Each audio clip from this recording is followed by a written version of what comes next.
Hey everyone. So today we're going to jump into a really powerful sermon from Pastor Jericho Neither, and it gets right to the heart of something I think we all wrestle with. Where does real power, real strength in our lives actually come from? I mean, let's be honest. We live in a world that's just obsessed with control, right? With unlocking our potential, finding that secret hack to get ahead. But what if the power we're also desperately searching for isn't something we have to go out and find, but something we just need to finally recognize is already there?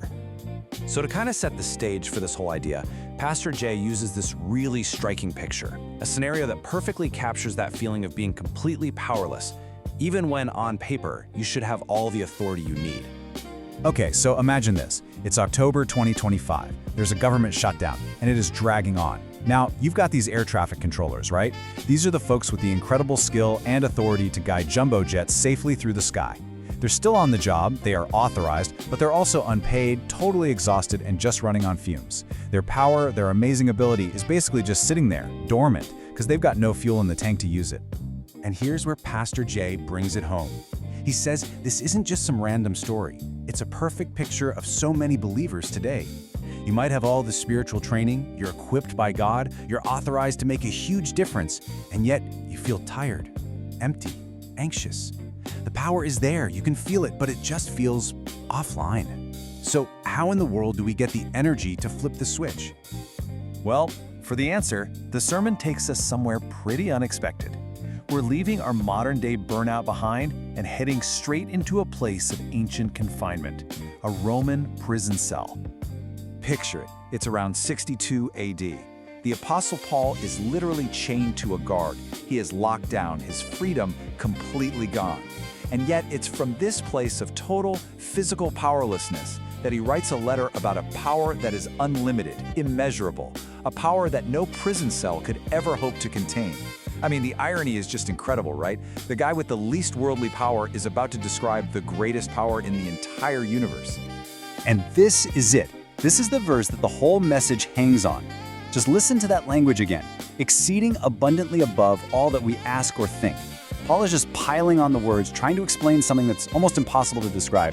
But the key, the absolute game changer, is that last little phrase, according to the power that worketh in us. Not around us, not for us, but in us.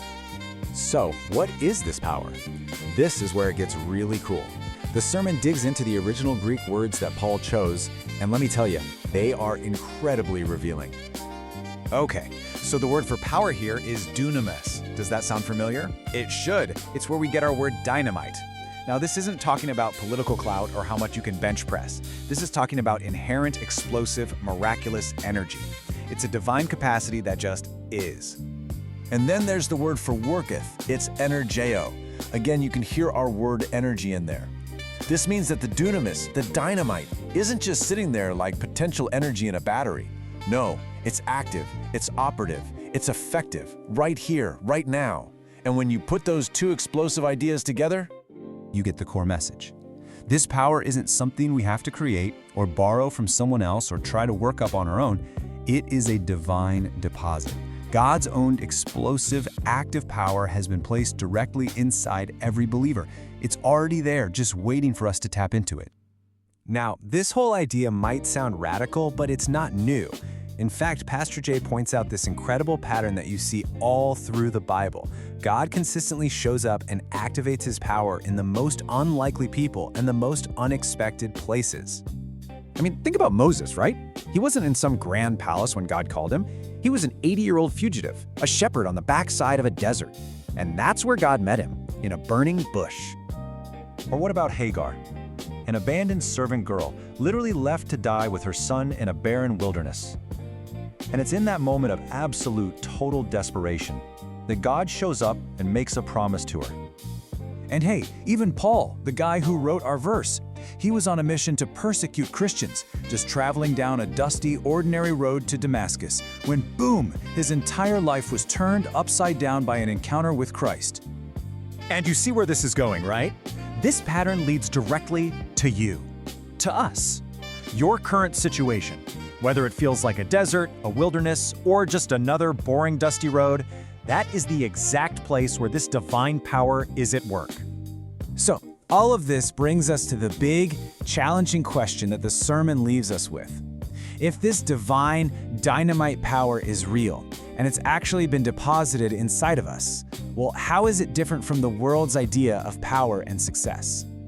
See, the world is constantly shouting at us to focus on self-help, to measure our success by our accomplishments, to maximize our brand. But this blueprint from that prison cell points to a totally different way of living. Instead of self-help, it's about self-denial. Instead of success being about achievement, it's about obedience. It's not about making ourselves look great, it's about glorifying God. And that leaves us with this. This is the final thought to really chew on. If that dunamis power, that active energia was truly and visibly working through you, what would people around you actually see? What will be different about your life tomorrow? Now that's a question that'll stick with you for a while.